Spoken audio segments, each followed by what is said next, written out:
여러분 안녕하세요. 이완영 교수의 더 코어 굿 매니지먼트입니다. 환영합니다. 여러분 혹시 요즘 업무하시면서 AI가 다 알아서 분석해 주겠지라고 생각하신 적 있으시죠? 우리는 지금 인공지능이 방대한 데이터를 분석해서 모든 정답을 알려줄 것만 같은 그런 시대에 살고 있습니다. 하지만 오늘 저는 흥미로우면서도 뼈아픈 이야기를 좀 해보려 합니다. 바로 완벽해 보이는 AI의 맹점에 대해서 얘기해 보려고 하는데요.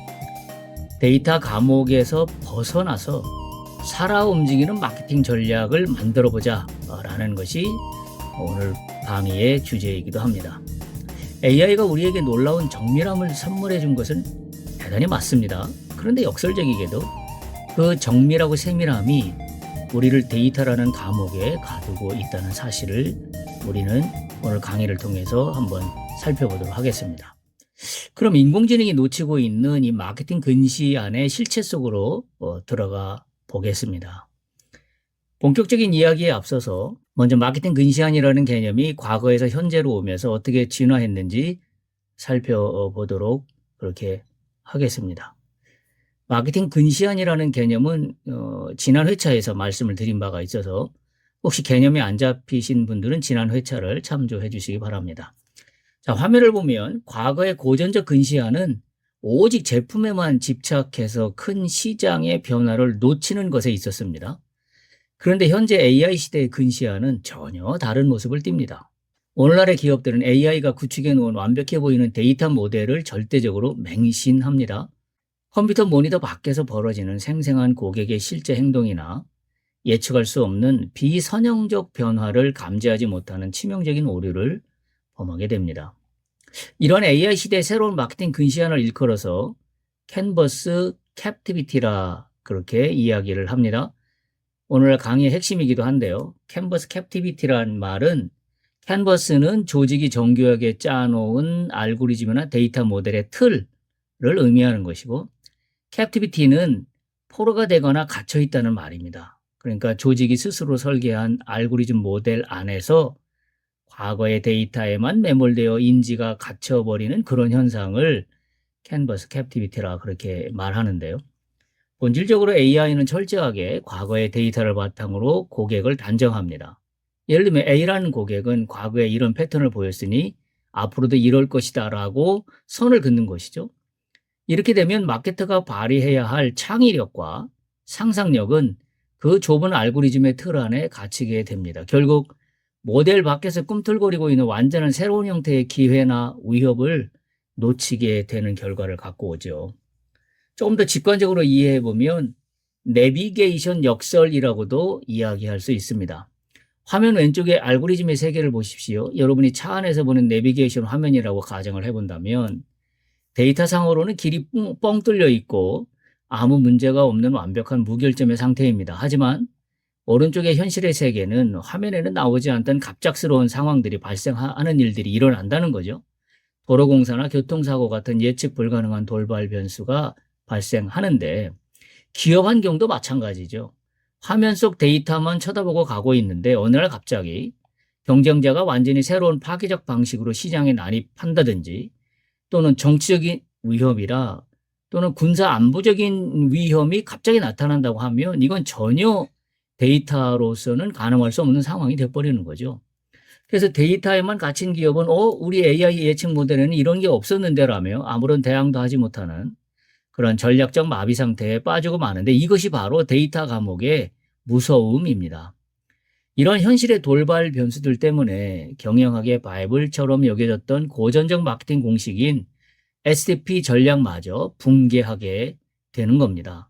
STP란 시장을 쪼개는 세그멘테이션의 S, 그 다음에 시장이 쪼개진 거에 대해서 공략할 대상을 정하는 거죠. 그걸 타겟팅. 그리고 또한 우리 브랜드의 위치를 잘 정하게 해주는 포지셔닝. 이것이 이제 전통적인 마케팅 기획의 기본 뼈대인데요. 사실은 충격적인 사실이 있습니다. 요즘 같은 플랫폼 시장에서 이 고전적 STP 전략은 수립한 지 딱 6개월 만에 그 실효성을 67%나 상실해 버린다는 그와 같은 사실인데요. 그 이유는 세 가지입니다. 첫째, 고객의 관심사와 트렌드가 초단위로 급변하는 오늘날 시장이라는 거예요. 한마디로 시장의 가변성이 굉장히 크기 때문입니다. 둘째는 데이터가 폭포수처럼 쏟아지는 데이터 과부하 상황에 있는데요. 과거처럼 정적으로 고객을 분류하고 세분화하는 것 자체가 불가능하고 별 의미가 없어졌습니다. 세 번째는 결정적으로 비선형적 경로 때문입니다. 예전에는 고객이 광고를 인지했다면 그 광고에 대해서 관심을 갖고 그리고 구매하는 어떤 순서, 선형적인 경로를 따랐었는데 지금은 전혀 그 선형적인 경로를 따르지 않고 예를 들면 유튜브 쇼츠를 보다가 1초 만에 바로 결제해버리는 것 같은 경우는 바로 인지해서 관심을 갖고 구매한다는 이와 같은 선형적인 순서의 경로가 전혀 의미가 없어진 상황으로 변해버렸다는 이야기죠. 이해를 돕기 위해서 아주 유명한 글로벌 기업의 실제 실패 사례 하나를 예를 들어보겠습니다. 아마존의 AI 채용 시스템 실패 사건인데요. 아마존은 효율성을 높이기 위해서 과거 남성 중심이었던 IT 업계의 이력서 데이터를 AI에게 학습시켰습니다. 그런데 AI가 이 과거의 데이터를 절대적인 정답으로 오히려 정해버리는 바람에 이력서에 여성과 관련된 단어만 들어가면 무조건 자동으로 점수를 깎아버리는 그와 같은 실수를 범하고 맙니다. 훌륭한 인재를 뽑는다는 본질적인 가치를 상실하고 전형적인 캔버스 캡티비티의 부작용을 보여주고 있는 거죠. 이런 치명적인 결과를 막기 위한 해결책이 바로 선제적 무결성 평가 모듈이라는 건데요. 이 선제적 무결성 평가 모듈이라는 것은 어떤 의미냐면 AI 알고리즘이 내린 결정이 윤리적으로나 전략적으로 타당한지 또는 편향은 없는지 이걸 시스템 내부에서 스스로 먼저 점검하는 안전장치를 의미합니다. 그래서 실제로 알고리즘 캔버스 내부에 이 자체 평가 모듈을 장착을 하는 거죠.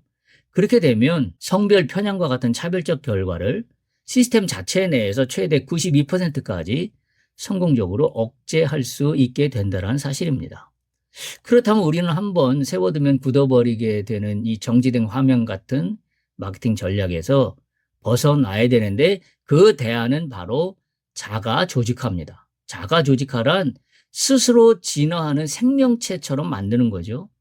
용어적으로는 이런 의미입니다. 스스로라는 오토와 창조하자라는 말이 합해진 합성어인데요. 생물학에서는 세포가 상처를 입으면 그냥 상처 입은 상태로 그대로 있지 않죠. 회복의 과정을 거쳐서 스스로 세포를 복제하고 자생하고 생명력을 유지하는 그런 신비한 시스템인데요. 바로 이것을 마케팅에 적용해보자라는 거죠. 그래서 한번 기획안을 쓰고 끝내는 것이 아니라 우리 전략이 시장에서 발생하는 실시간 데이터 피드백을 계속 흡수하면서 스스로 기준값, 파라미터를 끊임없이 계속 수정해 나가는 생동감 있는 상태로, 유기적인 상태로 변화시키고 만들어가는 것을 말합니다. 그렇다면 기존의 고전적인 SDP 방식과 새로운 알고리즘 캔버스 기반의 SDP가 구체적으로 어떻게 다른지 표로 한번 정리해 보겠습니다. 고전적 방식은 한번 정하면 끝인 정적이고 선형적인 계획입니다. 그래서 과거 데이터를 바탕으로 기획서를 쓰고 전략 주기도 분기나 또는 1년 단위로 이렇게 정해진 기간으로 갑니다. 그래서 시장에 충격이 오면 회복 탄력성이 매우 취약하고 대처가 느리게 됩니다. 그런데 반면에 오른쪽에 알고리즘 캔버스 기반 전략은 동적인 자가 조직화 시스템입니다. 실시간으로 쏟아지는 데이터 스트림을 바탕으로 해서 실시간 및 초단위의 오케스트레이션, 조율을 실행하게 됩니다. 그 결과는 놀랍습니다. 시장 충격에 대한 기업의 회복 탄력성이 44% 이상 획기적으로 향상되었고 경영진의 위기 시의 의사결정 속도는 90% 이상 단축되는 압도적인 성과를 냈다라는 사실입니다. 우리 회사가 굳이 그러면 이와 같은 알고리즘 캔버스를 당장 도입해야 됩니까? 라고 질문할 수 있습니다. 가장 핵심적인 이유는 이렇게 답할 수 있습니다. 바로 기업의 위기 감지 능력이 일반 모델에 비해서 무려 5.8배나 상승하기 때문입니다.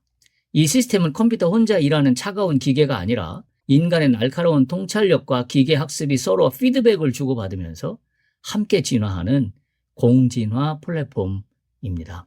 인간과 AI가 협력하는 이 시스템은 시장에서 발생하는 파괴적인 신호를 사전에 포착해서 앞에 말씀드린 전략적 마비 상태를 완벽하게 예방해주는 강력한 나침반 역할을 하게 됩니다. 이제 이 훌륭한 이론을 여러분의 회사 실무에 적용할 수 있도록 전략 오퍼레이션 폭포스 4단계를 말씀드리겠습니다. 이건 폭포수예요. 물이 위에서 아래로 자연스럽게 흐르듯이 순서대로 적용해야 합니다. 먼저 레벨 1입니다. 가치 획정입니다. Value Definition인데요. 이것은 오직 인간의 영역입니다. 이 가치 획정은 목표를 수립하는 것과 관련이 있습니다. 왜냐하면 목표는 항상 기업이 추구하는 가치가 담겨 있기 때문입니다. 그래서 우리 브랜드는 단순히 돈만 벌 것인가 아니면 고객의 장기적인 건강을 책임질 것인가 라는 것과 같이 예를 들면 우리 회사가 지키고자 하는 최우선의 핵심 가치를 명확히 세우는 단계, 이게 레벨 1 가치 획정 단계입니다. 두 번째 레벨 2에서는 가치사슬 설계입니다. 이것은 조직의 영역에 해당되는 건데요. 1단계에서 우리가 정의한 멋진 가치에 맞게 회사의 내부 업무 프로세스를 전면적으로 재설계하고 맞추는 과정입니다. 그러니까 조직이 여기에 맞게 재설계되어야 한다는 것을 두 번째 단계로 갖춰야 된 순서입니다. 레벨 3로 가면 데이터 연동으로 넘어가는 시스템 영역인데요. 실행 가이드에 관련된 내용입니다. 현장의 영업 상황이나 웹사이트에서 발생하는 실시간 고객 데이터가 우리 조직의 전략 모델과 딜레이 없이 충돌 없이 즉각적으로 연결될 수 있도록 라이브 데이터 인프라 파이프라인을 뚫어주는 일입니다. 그리고 마지막 레벨 4가 하이라이트인데요. 실시간 조율입니다. 리얼타임 오케스트레이션입니다. 이것은 AI와 인간의 완벽한 협업 영역입니다. AI 에이전트에게 권한을 줘서 시장의 새로운 신호를 감지했을 때 사람의 결제를 일일이 기다리지 않고도 즉각적으로 전략의 진로를 수정할 수 있게 만드는 궁극적인 단계입니다. 그러니까 우리가 이 마케팅 마이오피아의 AI 시대의 해결책의 최종 단계는 결국 인간과 AI의 완벽한 협업을 구축하는 걸로 만들어진다, 이렇게 이야기합니다. 오늘 강의를 마무리하면서 제가 여러분 가슴속에 꼭 심어드리고 싶은 단 하나의 메시지가 있습니다. AI는 인간을 대신하여 결정을 내려주는 전지전능한 어떤 만능의 기계가 아닙니다. AI는 우리가 세운 전략적 가설이 맞는지 실시간으로 비춰주는 거울일 뿐이라는 사실을 우리가 기억해야 합니다. 알고리즘이 예쁘게 그려준 과거 데이터라는 정적인 캔버스 안에 갇히지 않아야 합니다. 그 캔버스가 실시간 데이터를 먹고 스스로 진화하도록 시스템을 열어두어야 합니다. 여기에는 이제 사람의 개입과 협업이 반드시 들어가야 되는 거죠. 바로 이런 과정 속에서 여러분이 가진 윤리적인 나침판과 전략적 통찰이 여기에 흡수되고 스며들고 영향을 미칠 수 있어야 되는 거죠. 오늘 배운 이 내용을 그냥 듣고만 넘기면 아무 소용이 없겠죠. 여러분의 협업에 바로 정해보기 위한 두 가지 질문을 드리면서 강의를 마치겠습니다. 첫 번째는 현재 진단입니다. 지금 우리 회사가 매일 아침 회의 때마다 확인하는 핵심 성과지표 KPI라 그러죠.